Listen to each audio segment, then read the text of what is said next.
Hello, today I want to talk about ADHD in women. We often think that the diagnosis of ADHD is only for little hyperactive boys, and this is an assumption that I dare to contradict. Girls, boys, men and women, anyone can have ADHD. Now, why is ADHD in women less known, and why do we actually make the distinction? Whether you are male or female doesn't matter, does it? The symptoms are the same, yet there is a fundamental difference in how these symptoms manifest. Indeed, men are more likely to be hyperactive than women, and that, in my opinion, is the fundamental difference. There are three subtypes of ADHD: the inattentive type, the hyperactive impulsive type, and the combined type. And studies indeed show that men are more likely to be hyperactive, while girls or women are more likely to be inattentive and absent-minded. This piqued my curiosity, and I wanted to understand why. There is clearly not enough research on this, but one idea is that hormones such as testosterone or other hormones may influence ADHD symptoms, and a handful of small studies even suggest that it is due to biological differences in the brain. And then, on a completely different level, there is the social environment that plays an important role. A good girl does not express her anger.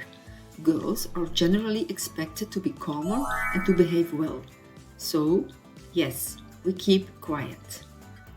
Now, women can also be hyperactive and impulsive, only it is less visible.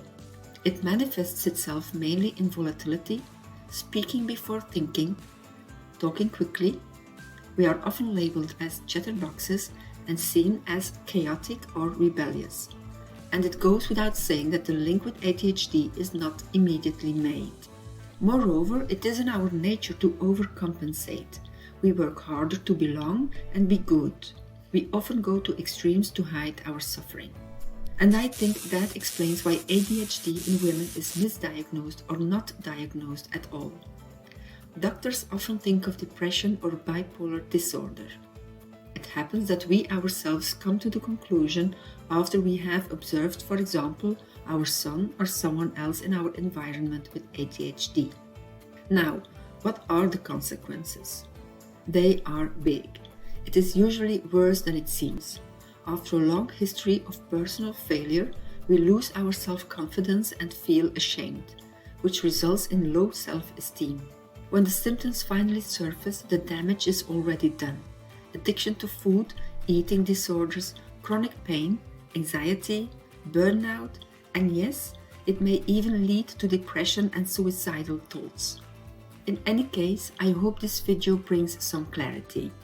In the following videos, I will tell you more specifically how ADHD manifests itself in me and my son. In my opinion, it is often those unwitnessed traits that you do not initially associate with ADHD that make it difficult. I hope you gained some insights, and if so, please feel free to leave a comment. If you found this video interesting, like it and subscribe to my channel for more of this. Thank you for watching. Take care. Bye.